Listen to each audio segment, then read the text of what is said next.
오늘 이 야고보서 말씀은 시험 중에 궁극적으로 그 시험을 이기는 데 있어서 치료제가 뭐냐, 결국 말씀입니다. 앞에도 여러 가지들이 있었지만 결국에 하나님의 말씀으로 가져가서 믿음으로 반응해야 된다는 것을 이야기합니다. 여러분 좀 얘기했을 텐데요, 태풍은 굉장히 무서워요. 태풍이 한번 지나가고 나면은 정말 엄청난 재난이 지나가는 것 같은 그런 것들이 있는데, 실제로는 굉장히 유익한 것이 많습니다. 바닷물에 보면 부유물들이 막 가라앉아 있어서 썩고 있거든요. 태풍이 지나면 확 휘저어버려요. 그리고 영양분이 많아져요. 그래서 고기들이 막 굉장히 살찌게 됩니다. 그리고 정화가 이루어져요. 이게 확 휘저어버리니까, 흩어버리니까. 그 지구의 온도를 일정하게 옮겨주니까 태풍이 일정하게 유지가 되게 되고, 평상시에 비가 많이 온다지만은 이 비 가지고 대부분은 안 돼요. 태풍이 가져오는 비는 막 어마어마한 비입니다. 이게 그 비가 한번 팍 내려줘야 대지가 충분히 물을 마시게 되는 것입니다. 시련이 참 두렵고 힘들지만은 이 오늘 말씀의 입각에서 보면은 굉장히 유익이 많다는 겁니다. 우리 속에 있는 그 죄에 숨겨져 있는 찌꺼기들이 전부 다 청소가 되고, 사람들은 신앙생활을 하지만은 이런 시련을 겪어보지 않으면은 결국 자기 생각밖에 없어요. 자기 생각들, 자기 세계관에 갇혀 있는데 하나님께서는 그 틀을 깨뿝니다. 그리고 굉장히 그 성숙하게 만드십니다. 과연 시련을 받지 않고 사람들이 그게 잘할 수가 있을까? 아마 하나님께서는 그 길이 있었으면 반드시 그 방법을 썼을 텐데, 물론 조금은 되겠지만은요, 완전히 사람이 잘하고 이런 것들은 역시 어려움을 많이 겪고 거기서 믿음으로 이겨낸 그런 사람들이 확실히 능력이 있다는 것을 알 수가 있어요. 왜냐하면 그래서 너무 많은 하나님의 살아계심을 체험을 하고 하나님의 일하심을 경험을 했기 때문입니다. 하나님께서는 야고보서를 통해서 이 시련에서 길게 다뤄주는 이유는 아주 중요하기 때문입니다. 단순히 이겨내는 정도가 아니고 이 시련은 굉장히 중요한 하나님의 그런 회복과 성숙과 능력에 굉장히 그 뭐라고 합니까? 그 압축돼서 들어가 있는 어떤 파일과도 같아요. 그 파일을 내가 열어주겠다는 겁니다. 근데 이것이 그냥 자동적으로 우리가 오는 것이 아니고 이 시험에 대해서 반응을 참 잘해야 된다는 겁니다. 오늘 보면 이제 세 가지 반응이 나와요. 그게 그 반응과 반대로 하면 안 되는 겁니다. 막 입을 잘 지켜가지고 원망과 불평을 쏟아내면 안 돼요. 그러면 돌이 더 나빠집니다. 우리 속에 있는 많은 죄들이 있는데 이 시련을 통해서 그것을 한번 완전히 청소할 수 있는, 청산할 수 있는 그런 기회를 가지게 해라는 것입니다. 그리고 이런 어려움이 오게 되면은 우리의 이해와 생각의 틀을 벗어난 수많은 한계를 벗어난 것들이 많기 때문에 영혼이 막 완전히 그냥 그들이 날 가능성이 참 많아요. 그래서 영혼을 잘 다스려서 하나님이 정말 구원이 있는지, 구원이라고 하는 것은 내 한계를 넘었을 때 하나님께서 역사를 해서 나를 지켜주시고 보호해 주시는 것이지 않겠습니까? 그런 것들을 체험을 하라는 겁니다. 역시 운동선수들은 운동장에서 게임을 해야 실력이 늘거든요. 그리고 자기보다 잘한 선수들하고 붙어야 돼요. 하나님께서는 우리 성도인들을 성숙하게 만들 때 체험을 하게 합니다. 고난이라고 하는 그 현장에 집어넣어 가지고 여기서 막 영혼이 막 하늘과 땅을 왔다 갔다 하는데 그 영혼을 잘 말씀과 성령과 기도로 잘 다스려서 그렇게 다 온전하게 만듭니다. 그래서 반드시 필요해요. 우리는 평소에 믿음으로 살지 못한 것 얼마나 많습니까? 왜냐하니까 믿음으로 안 살아도 뭐 괜찮거든요. 뭐 믿음을 안 살아도 뭐 직장도 괜찮고 먹고 살 수가 있어요. 근데 하나님께서는 그 생존 기반 전체를 흔들어 놓습니다. 이때는 이제 그거 갖고 못 살아요. 직장 갖고 못 살고 통장 돈 갖고 못 살고 그때는 이제 정말 하나님 말씀 믿고 이 말씀에 자기 자신 한번 던져야 됩니다. 그 던질 수 있는 기회가 우리에게 오는 어려움이고 시련이라는 것입니다. 딱 세 가지로 여러분들께서는 반드시 반응을 해야 됩니다. 첫 번째는 화를 내면 안 돼요. 말을 많이 해도 안 돼요. 듣고 믿음으로 반응을 해야 됩니다. 19절 말씀을 보면은 내 사랑하는 형제들아 너희가 알지니 사람마다 듣기는 속히 하고 말하기는 더디하며 성내기도 더디하라. 너희가 알지니 시련이 왔을 때 엉뚱한 거 알면 안 돼요. 엉뚱한 거. 돈 떼먹은 사람 다 알고 그러면 안 되고 반드시 알아야 될 것이 있습니다. 사람마다 즉 각자 사정이 다르고 온 그 시련의 양상도 또 강도도 차이가 있지만은 이거는 반드시 알고 적용을 해야 된다는 겁니다. 그게 뭐죠? 듣기는 속히 하고 말하기는 더디하고 성내기는 하지 말라는 거예요. 성내지 말라는 거예요. 대개는 반대하죠. 반대로 합니다. 어떻게 하면 화가 잔뜩 나요. 화부터 막 내고 봅니다. 무슨 이런 일이 생겼냐고. 그리고 막 화가 나니까 그냥 말을 그냥 막 분노로 막 말들을 보면요 입에 막 그냥 화살이 엄청나게 꽂혀 있고 막 화가 잔뜩 나 있어요. 이게 막 얼굴이 벌게 가지고 그냥 막 말을 쏟아냅니다. 그게 분노잖아요. 그래 봐야 자기만 힘들어집니다. 그런다고 해서 뭐 어려움이 없어집니까? 그런다고 해서 뭐 사람들이 도와줄 것 같아요? 안 도와줘요. 지푸레 꺾입니다. 그러면서 이것으로 안 되는구나 하는 것을 뼈저리게 느끼고 나서 그때부터 듣습니다. 그래도 거기까지 가는 것은 참 은혜예요. 은혜예요. 그래서 우리가 하나님을 아니까 그래도 한번 말씀이나 들어보자 이렇게 하는 것이지 대개는 이렇게까지 잘 안 갑니다. 왜 먼저 사람들은 말을 합니까? 불안하기 때문에 그래요. 힘들어서 그래요. 힘들어서 담아놓을 수가 없어요. 이게 담아놓을 수가 없어요. 터질 것 같아서 막 이해가 안 되기 때문에 막 머리가 막 터질 것 같아요. 우리 예수 믿는 사람들이요 머리가요 내압이 올라가지고요 이러다가 이 뇌출혈을 안 그리겠는가 고민할 때 보면 막 일주일 동안 고민하는데 얼굴은 막 새카매요. 얼마나 고민을 많이 했던지. 아니 머리로 풀 것 같으면 어려움이 무슨 시련이 될 수가 있겠습니까? 못 푸니까 시련이 되잖아요. 빨리 말씀 듣고 기도하면 될 텐데 우리 인간이 그렇게 자존심이 강해가지고 잘 안 됩니다. 그래서 말로 막 자기 판단을 막 이야기하고 막 자기 감정을 막 쏟아놓고 말이죠. 자기 생각을 막 쏟아놓는데 맞는 것 같은데 하나도 안 맞아요. 하나도 안 맞아요. 그 사람 입장에서는 그런 말을 할 수가 있을 것 같아요. 하나님 입장에 봤을 때는 하나도 안 맞다는 게 이게.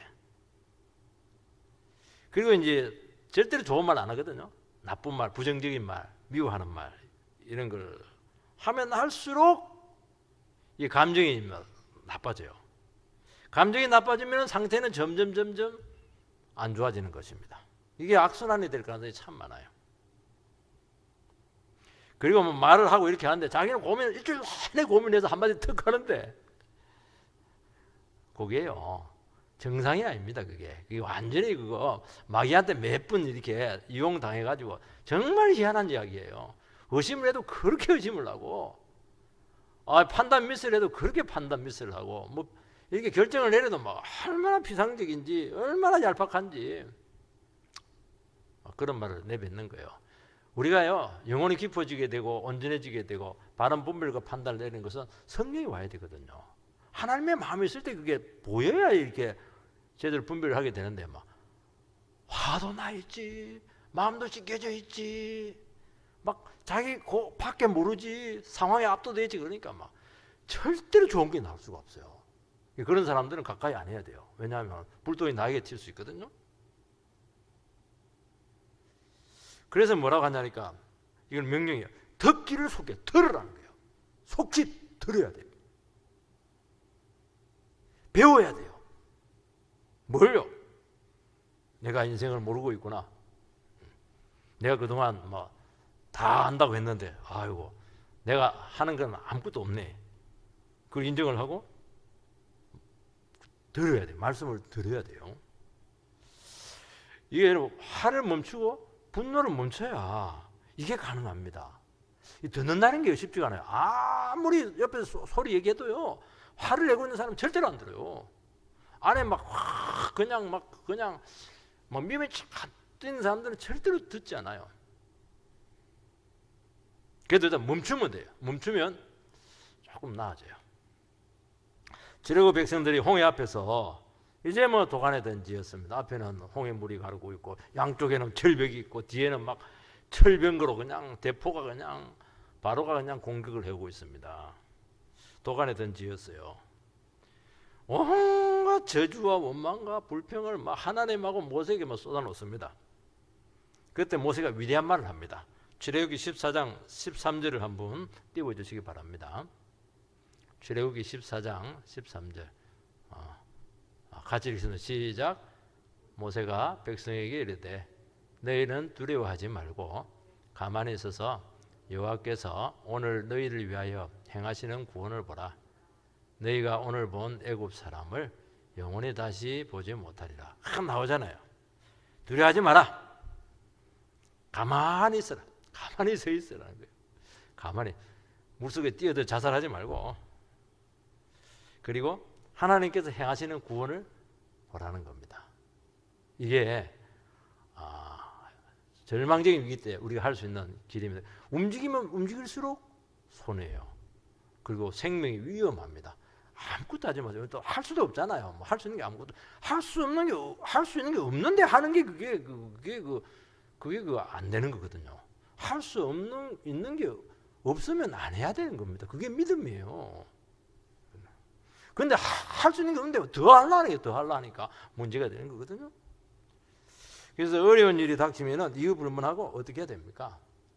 하나님이 하시는 일을 어떻게 할 수 있어요? 말씀을 들으면 돼요. 그 말씀 있는 곳으로 달려가는 겁니다. 아무리 힘들고 지쳤어도요, 예배 자리로 나오면 됩니다. 또 하는 게 예배 자리로 나올 수 있도록 힘을 줘요.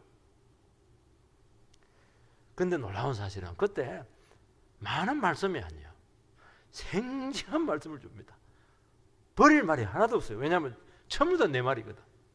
전부 다 내가 고민했던 거거든요. 내가 풀지 못했던 것들, 내 좁은 생각을 가둬놓았던 이런 것들에 대해 전부 다 하나님께서 다 해명을 해주시는 겁니다. 그러면서 하나님 살아계심을 체험하는 것이죠. 문제의 원인은 무엇이며, 이 상황이 어떤 상황이며, 어떤 과정을 지금 겪고 있으며, 해결책이 뭐고, 결론은 이렇게 난다. 여러분, 세상에 이런 처방이 어디 있습니까? 의사들도 이렇게 못해요. 근데 하나님 말씀은 이게 가능하다는 거예요. 이게 너무너무 신기해요. 이게 아무리 어려워도 해결책이 있고 답이 있고 결말이 있고 과정을 알고 처지를 알면은 괜찮죠.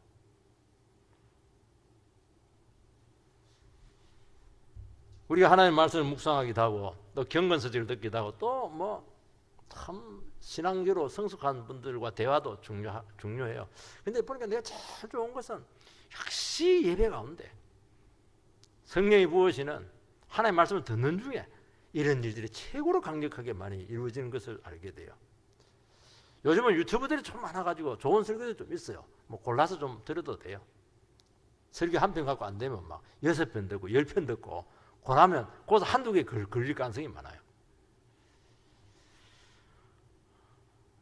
어느 한 부부가 너무 살기 힘들어가지고 막 트럭 가지고 막 그냥 채소 팔고 이렇게 됐는데 너무 살기 힘들어가지고 30대인데 트럭 타고 막 부부가 막 서울에서 막 부산 영도 자살바위를 막 찾아갔어요.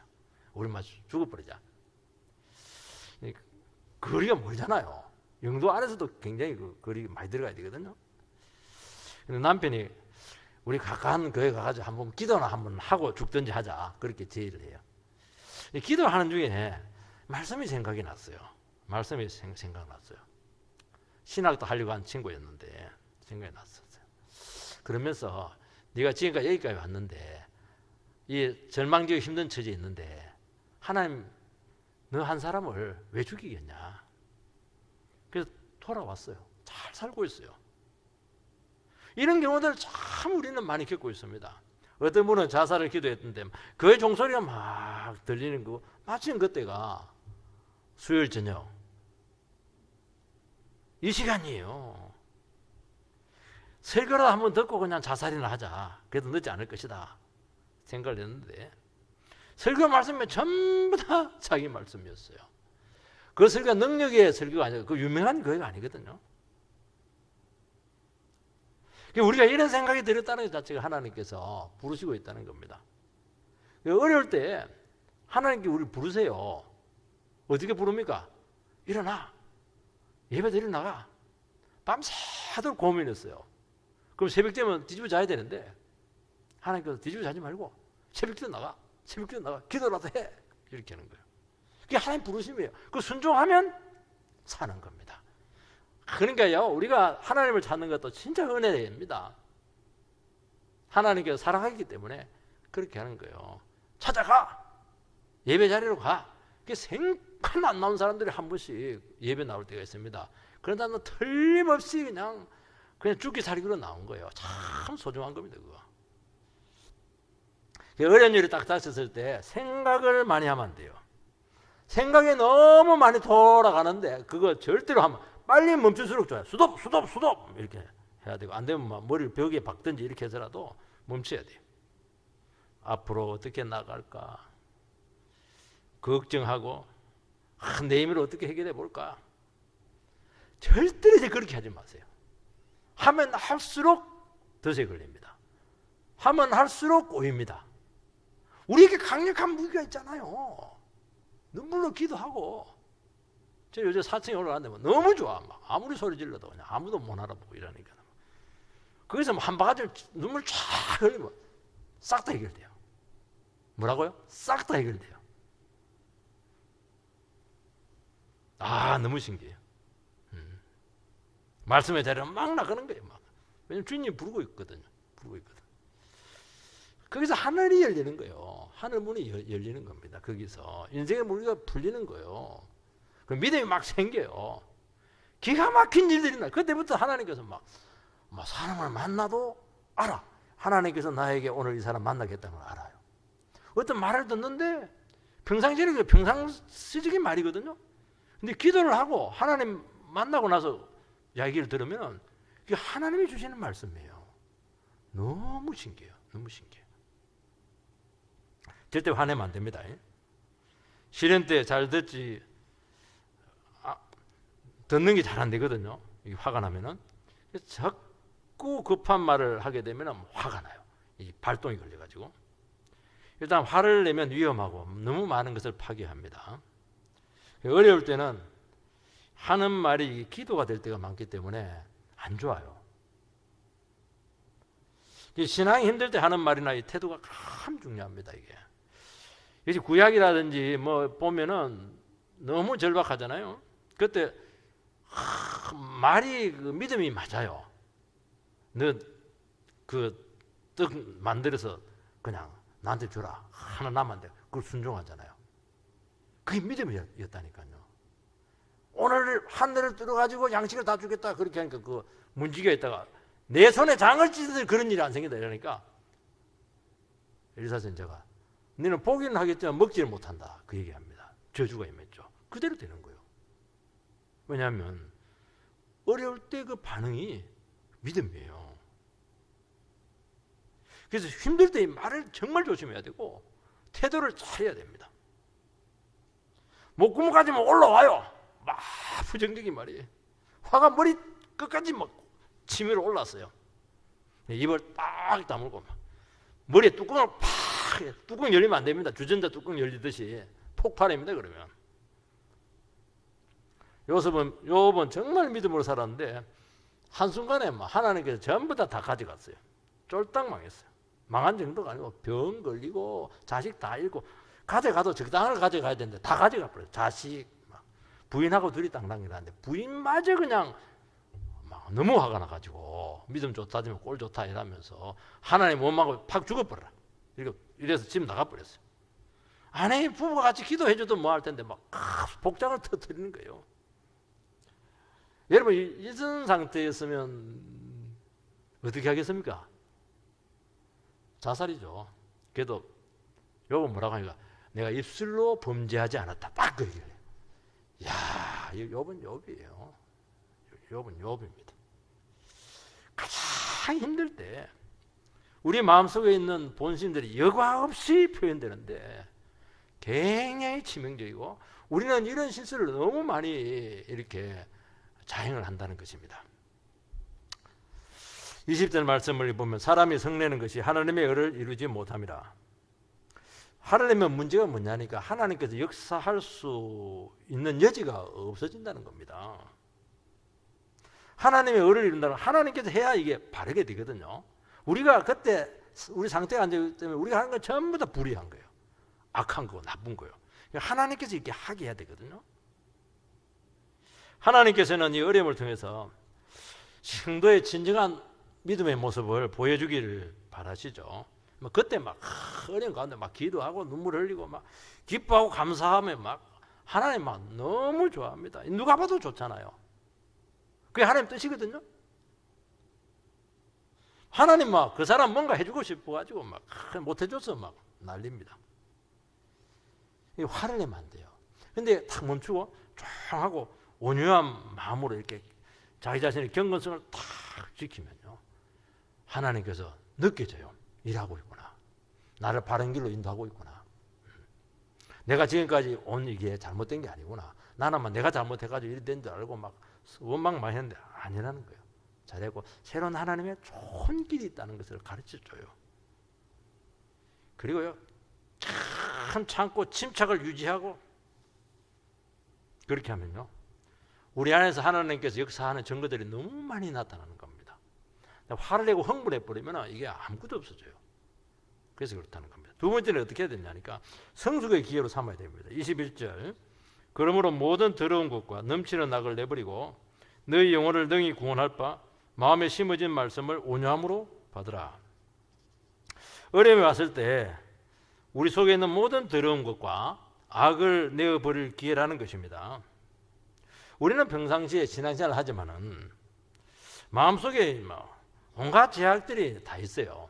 쓰레기들이 있습니다. 근데 이제 이게 못 버려요. 몸에 딱 붙어 있어가지고 체질화되어 있어가지고 여러분 죄라고 하는 것은요 체질화되어 있습니다. 내 인격화 되어 있는 거예요. 인격화. 그래서 저는 그걸 믿습니다. 그 뭐라고 합니까? 본죄, 원죄. 이 원죄라는 게 뭐냐니 우리 속에 그 죄가 체질화되어 있다는 것이거든요. 이게. 그래서 몸에 붙어 있으니까 떼낼 수가 없는 거예요. 이게. 하나님께서 징계를 하면 그때 이제 정신이 반짝 드는 거예요. 모든 더러운 것, 넘치는 악. 그러니까 더러운 게 너무 많은 거예요. 악이 막 넘쳐요. 어려움이 오면은 막 악이 너무 많아. 막 넘쳐. 다 드러나요. 속에 있는 게 막 다 드러나요. 속만 아니고 집안에 있는 게 다 드러나요. 문제점들이. 교회에서도 문제점들이 다 드러나요. 그러면서 내가 이렇게 문제가 많았나? 우리 가정에 이렇게 문제가 많았나? 우리 교회가 이렇게 심각한가? 그때 비로소 깨닫습니다.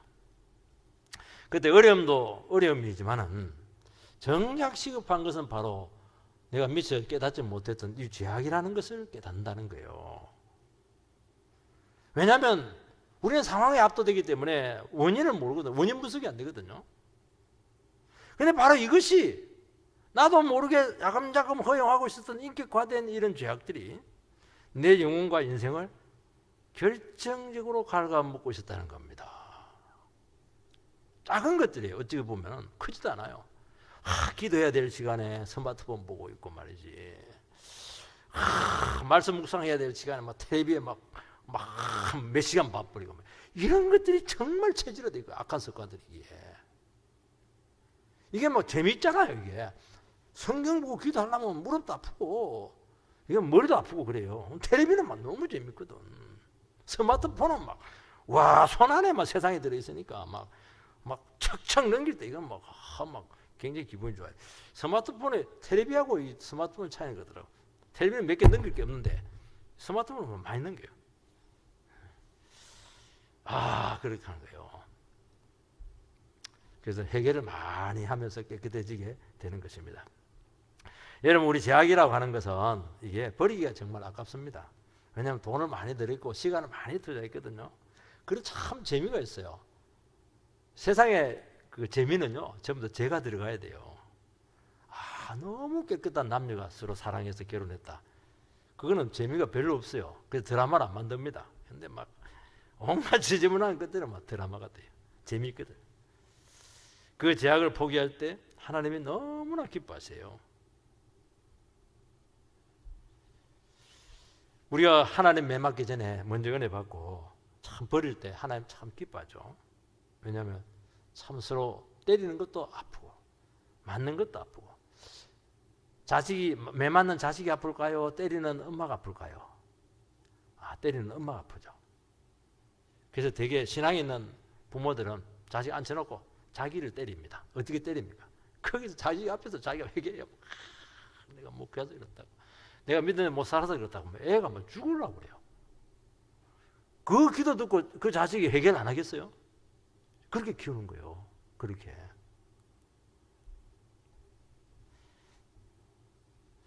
더러운 것과 넘치는 악은 나쁜 행신들입니다.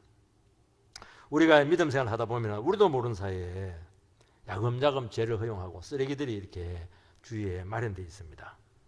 온 집안에 쓰레기로 가득해요. 그래도 막 별일 안 생기니까 또 게으르기도 그러고 안 치워요. 어떤 사람들은 막 한 달 내내 몸만 입술 팍 들었다 팍 나와. 주인은 막 남의 껍질부터 해가지고 막 별게 다 있는데 몸만 싹 들었다 싹 나와요.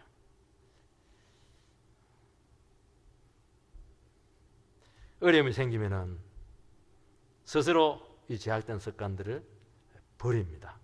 그러면서 은혜가 다시 회복이 생기는 것입니다. 우리가 평상시에도 집안 청소합니다. 근데 그거 가지고 안 돼요. 정말 큰 때들, 묵은 때들, 숨은 때들은 1년에 한 번씩 대청소를 반드시 해야 돼요. 그래서 저는 대신방이 참 중요하다는 생각이에요. 대신방 하면 되게 대청소할 때 참 많아요. 평소 청소와 달리 너무 오래 묵은 때나 구석진 곳을 한 번씩 본격적으로 청소를 해야 됩니다. 마찬가지예요. 우리가 하나님 앞에서 한 번 대청소하듯이 진지하게 자기 자신의 모습을 돌아볼 수 있는 시간을 가지는 것이 참 중요합니다. 이때가 언제냐면 시련의 때예요. 어려움이 왔을 때예요. 고통의 때예요. 이때는 정말 다 내려놓고 어때 기도원 가기도 하고 아니면 뭐 산속에 들어가든지 이렇게 했었든지 아니면 집안에든지 정말 자기 자신의 모습을 뼈저리게 바라보면서 하나님 앞에 나가야 될 시간이라는 겁니다. 그러면요 평소에 안 보이던 허물들이 막 드러나요. 너무너무 깊이 숨겨두었고 외면했던 그 은밀한 죄가요 누룩처럼 내 삶 전체에 퍼져 있는데 누룩은 안 보이니까 못 봤던 거예요. 그걸 전부 다 제거를 하는 것입니다. 그리고 나서 어떻게 합니까? 말씀을 그 안에 담는 것입니다. 그래서 뭐라고 되어 있냐니까 마음에 심어진 말씀 이렇게 이야기를 하고 있는 거예요. 마음에 심어진 말씀을 온유함으로 받으라. 마음에 심겨지고 우리가 말씀을 듣지만은 뿌리를 내리지를 못해요. 말씀 듣고 은혜 받고 끝나는 거예요. 뿌리가 내려야 되거든요. 마태복음 4장에 보면은 씨 뿌리는 비유가 나오는데 마음에 4가지 밭이 있습니다. 첫 번째가 길가밭이고 두 번째가 돌짝밭이고 세 번째가 가시덤불이고 네 번째가 옥토입니다. 이것은 뭐 어떤 사람은 길가밭이고 어떤 사람은 뭐 돌짝밭이고 어떤 사람은 뭐 가시덤불이고 그게 아니에요. 우리 전부 다 안에 길가 같은 마음이 있고 돌짝 같은 마음이 있고 가시덤불 같은 마음이 다 있어요. 그 마음이 그렇게 복잡하다는 거예요. 이런 것들이 제거되지 않으면 뿌리를 못 내린다는 겁니다. 옥토로 만들어야 돼요. 우리 마음 옥토로 만들어야 돼요. 그래서 말씀이 뿌리를 내려서 열매를 맺으려면은 30배, 60배, 100배를 맺으려면은 나쁜 마음을 갈아엎어야 됩니다. 근데 쟁기질 할 수 없잖아요, 이거는. 고난이라고 하는 시험을 통해서 하나님께서는 그 일을 한다는 겁니다. 말하는 마음이 드러나게 하는데 그때 어떻게 해야 되느냐? 온유한 마음으로 받아야 된다는 겁니다. 굉장히 중요해요. 우리가 막 어려우면 쓴뿌리가 막 올라와요. 상처가 막 재발돼 가지고 막 덫이 나요. 아파요. 심장이 아파요. 미움이 그냥 폭발을 해가지고 막 당장 막 복수하고 싶습니다. 이때 어떻게 해야 됩니까? 아, 내 마음에 정말 이게 가시덤불이구나. 내 마음이 지금 돌짝밭이구나. 문제가 심각하네. 마음을 다스려야 돼요. 마음에. 근데 하나님 놀라운 것은 우리 예수를 믿는 사람들은 마음 안에 율법을 심어놨어요. 구약은 돌판에다가 율법을 심으면 안 돼. 우리 신약에서는 놀랍게 신비에다가 말씀을 심어놨어요. 너무 귀해요. 그래서 신비에 말씀을 심어졌다는 게 얼마나 복된지 모릅니다. 이 말씀이 그때부터 작동을 할 수가 있어요. 이게 막 안 좋은 마음 생기는데요. 끝에 가면 어떻게 하냐? 아, 내 마음에 문제가 많구나. 그렇게 하면서 말씀이 생각이 나요. 그 하나의 말씀이 들리면 반응을 해요. 이거는요, 정말 우리를 살리는 겁니다. 그게 다스리는 거거든요. 그때 반드시 눈물의 기도가 필요하고 하나의 말씀과 성령으로 마음을 자꾸 설득을 해야 돼요. 마음을 진정을 시켜야 된다는 것입니다. 포기할 것은 포기하고 내려놓을 것은 내려놓고 버릴 것은 버리고 바꿀 것은 바꾸는 겁니다. 정리를 하는 것입니다. 단단한 것은 부드럽게 만들고 그렇게 하는 거예요. 그냥 온갖 욕심들 있고 이렇게 할 때 그런 것들을 전부 다 어떻게 하는 거예요? 전부 다 없애는 것입니다. 그러면 놀라운 일이 생깁니다. 마음이 한순간에 확 바뀌어요. 우리 예수의 마음은요, 너무 신기해요. 성령님이 계시다는 것이 그게 확실합니다. 우리는 뭐 세상은 안 그렇잖아요. 근데 예수 믿는 사람들 마음은요, 하나님의 뜻에 딱 맞아 버리면 한순간에 마음이 막 너무 깨끗해요. 마치 태풍이 지나간 후에 그 날씨처럼 그렇게 깨끗할 수가 없어요. 그래서 한순간에 하나님의 말씀이 뿌리를 팍 내리는 겁니다. 그때부터 30배, 60배, 100배 열매가 막 열리기 시작하는데 말씀은 능력이잖아요. 치료잖아요. 회복이잖아요. 이런 은혜가 있게 되기를 바랍니다. 여러분, 하나님 말씀을 우리가 많이 담아야 돼요. 담은 만큼 축복이거든요. 여러분, 아무리 하나님께서 말씀을 주시고 은혜를 쏟아부어줘도 마음의 그릇이 작으면은 이거 받을 수가 없습니다. 믿음이 작은 사람들은 욕을 못 받아요. 이만한 믿음이 있으면 많이 받거든요. 자기 분량대로 받는 겁니다. 그래서 우리가 말씀을 풍성하게 담기 위해서 우리를 자꾸 정리를 하고 간절한 마음으로 은혜를 사모해야 돼요. 하나님께서는 이 시련을 통해서 어떻게 하냐니까 우리의 마음의 용량을 자꾸 키웁니다. 믿음의 용량을 자꾸 키우는 거예요. 여러분, 컴퓨터가요, 아무리 386 거기 최고 사양을 해도요, 586 이거 비교가 안 돼요. 그러니까 용량 자체를 키워놔야 돼요. 그 용량을 어떻게 키우느냐? 하나님께 고난을 통해서 말씀으로 우리의 마음의 용량을 팍 키워버려요. 믿음을 줘가지고. 그래서 하나님께서 지금 당장 은혜를 안 준다고 해서 은혜를 안 주는 게 아니라 용량을 키워놓으면 거기는 얼마든지 들어갈 수가 있거든요. 한순간에 회복이 된다는 말이 거기서 나오는 겁니다. 그만큼 삶이 지평이 넓어지고 능력으로 나타난다는 겁니다. 세 번째는 말씀을 실천돼야 됩니다. 22절, 너희는 말씀을 행하는 자가 되고 듣기만 하여 자기를 속이는 자가 되지 마라. 여러분, 진리는 실천과 행동으로 나타나지 않으면 아무 소용없습니다. 진리가 내 것이 되려고 하면은 삶에서 행동과 순종으로 반드시 표현돼야 됩니다. 듣기만 하고 실천되지 않으면 스스로 속이는 자다고 말씀합니다. 스스로 뭘 속입니까? 자기 자신에 대해서 평가를 잘못한다는 겁니다. 어떻게 평가를 해요? 신앙이 없는데, 거의 없는데 자기는 뭐 굉장히 신앙이 좋은 것으로 착각을 한다는 거예요. 머리로 알고 있는데 신앙이 좋다고 하는데 보면 남 판단하고 정죄하는 그런 걸 잘해요. 말씀 갖고 하는데 그거는 신앙이 아니잖아요. 그걸 이제 자기가 신앙이 좋다는 거예요. 현실에서는 아무것도 작동을 하잖아요. 여러분 늘 공부 못하는 애들은요, 선생님이 풀어주는 거는 보면 막 이러면 전부 다 안다는 거예요. 시험 문제 딱 내면 하나도 몰라요.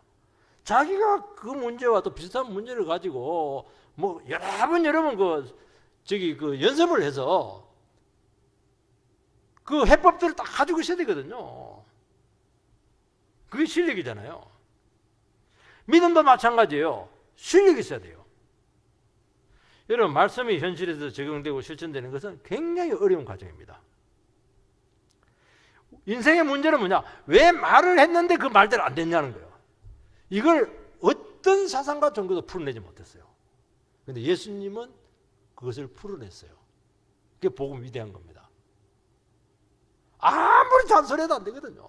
그게 인생이 오라 했는데 안 와. 안 오는 이유가 너무 많아요. 근데 하나님은 그걸 풀어냅니다. 참 신기해요. 어떻게 풀어요? 마음에 성령을 주고 깨달음을 주고 마음 자체를 변화시켜가지고 그냥 깨닫게 해서 너무너무 순종적으로 바꿔낸다는 것입니다. 그래서 하나님께서는 반드시 우리를 하여금 행동하기 전에 하나님의 말씀을 소화하는 과정을 줍니다. 하나님의 말씀을 실천하려고 하면 하지 말아야 될 일이 너무 많고 거부감도 많고 내 체질이 안 맞고 그리고 대가 지불이 좀 필요해요.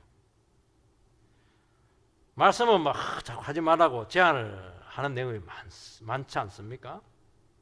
그 자꾸 죄를 씻어내야 돼요. 자꾸 겸손하라고 해요. 이런 것들 몇 개만 해도 이런 모든 과정들이 우리에게 제거가 되어야 순종이 되는 것이거든요. 특히 겸손해야 돼요. 여러분 말씀이 우리를 완전히 사로잡아야 실천이 가능합니다. 몇 가지 하는 게 아니에요. 몇 가지 해봐야 오래 가지도 않아요. 완전히 하나님의 말씀에 사로잡혀가지고 내가 하나님의 말씀의 사람이 되어버려야 돼요. 다윗처럼. 그러면 어떻게 되느냐? 그 말씀이 나에게 딱 붙어버려요. 그 전에 제가 나에게 딱 붙었는데 불신에 붙었는데 이제는 말씀이 나에게 체질화돼요. 그래야 돼요. 그러면은 이게 막 현장에서 막 그냥 능력이 나타나요. 여러분 이것을 가능하게 하는 가장 좋은 조건이 오늘 말씀에 보면 시련이라고 말씀하고 있는 거예요. 평상시에는 믿음만 되게 유지하거든요. 그런데 이런 시련을 겪고 고난을 겪게 되면은 하나님께서 사람 자체를 바꿉니다. 어떻게 해요? 말씀의 사람으로 바꿔버려요. 변해 있습니다. 그 시련 중에 결단을 하게 되고 말씀을 붙잡지 않으면 살아낼 수가 없잖아요. 다윗을 하나님의 말씀, 그래서 다윗을 하나님 마음에 합한 사람을 했는데 어떻게 하나님 마음하고 딱 붙었어요? 그럴 수가 없죠. 하나님을 안 찾으면 못 살아가니까 그 관계들 죽으나 사나 그냥 말씀 듣고 기도하고 하나님 기뻐하는 뜻이 무엇입니까? 자꾸 그렇게 하니까 하나님 마음과 딱 붙어버렸어요. 하나님 마음 내 마음이야. 하나님 교만한 거 제일 싫어하거든요. 꼴불견이거든요. 사람은 다 교만하고 싶은데 교만하면 교만할수록 하나님께 막 괴롭히니까 억지로라도 낮춥니다. 그냥 무조건 낮춥니다. 나는 나는 정말 여기서 옳지라고 말이라도 그렇게 하면요 그렇게 돼요. 겸손해져요. 절대로 그런 말 안 하거든. 나는 잘났으니까. 그때부터 말씀이 살아있다는 것을 체험하게 된다는 것입니다. 참 그래서 여러분들이 겸손을 배우시기 바랍니다. 겸손한 사람에게 하나님께서는 위대한 말씀을 깨닫게 하신다는 거예요. 말씀을 듣는 것 모든 열정을 쏟아야 됩니다. 우리는 평소에 간절하지가 않아요. 말씀에 대해서. 어려움이 딱 오면은 말씀밖에 없어요. 말씀을 실증하려면은 불가능하다는 것을 금방 압니다. 그리고 막 말씀대로 살면 안 될 것 같아. 하나님께서는 어떻게 합니까? 시련을 통해서 그 인생 밑바닥에서 하나님 말씀만이 생명줄이다 하는 것을 깨닫습니다. 그래서 어떻게 하냐니까 말씀에 목숨을 바치게 합니다. 그래서 생명의 말씀이라 하는 건 뭐냐니까 네 생명을 바쳐야 말씀이 네 체질화 된다, 네 것이 된다는 거예요. 그래서 하나님 말씀을 듣고 그냥 아이고 은혜 받아 그거 안 돼요. 내 삶의 현장에서 내 생명을 딱 바쳐버려야 돼요. 그러면 말씀이 생명이에요. 살립니다. 요셉처럼 그렇게 하는 거예요. 얼마나 요셉이 고생을 많이 했어요. 꿈 2개 꾸는 바람에 막 형들에게 쫓겨나고 노예로 팔려가고 막 제한질로 했다가 막 감옥에 들어가고 난리잖아요. 그래도 요셉은 인생 밑바닥에서 포기하지 않고 하나님 말씀으로 살리고 몸부림을 치면서 말씀이 소화가 되기 시작했어요. 인격이 되었고 살아있는 지혜가 되었어요. 바로가 막 꿈 말만 하면 막 바로 나와버려. 왜냐 바로니까. 바로 나와버려 이게. 왜냐 체질화 되었으니까. 들으면 바로 나와요. 이거 고민해봐야지. 그거는 모르는 사람이에요. 딱 들으면 바로 나와버려야 돼요. 설교 들으면 바로 나와버려야 돼요. 그래서 너무너무 구체적이에요. 실전 상황들이. 말씀하고 삶이 딱 하나가 된 것이거든요. 우리 오늘 이런 능력 가운데 서게 되기를 주의 이름으로 축원드립니다.